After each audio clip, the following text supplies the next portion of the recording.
بسم الله الرحمن الرحيم ويل لكل همزة لمزة الذي جمع مالا وعدده يحسب أن ماله أخلده كلا لينبذن في الحطمة وما أدراك ما الحطمة نار الله الموقدة التي تطلع على الأفئدة إنها عليهم مؤصدة في عمد ممددة.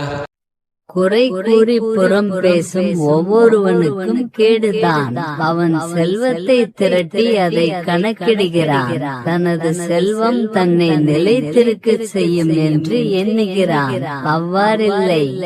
உத்தமாவில் அவன் எரியப்படுவான். உத்தமா என்பது என்னவென உமக்கு எப்படி தெரியும்? மூட்டப்பட்ட அல்லாவின் நெருப்பு அது உள்ளங்களை சென்றடையும். நீண்ட கம்பங்களில் அது அவர்களை சூழ்ந்திருக்கும்.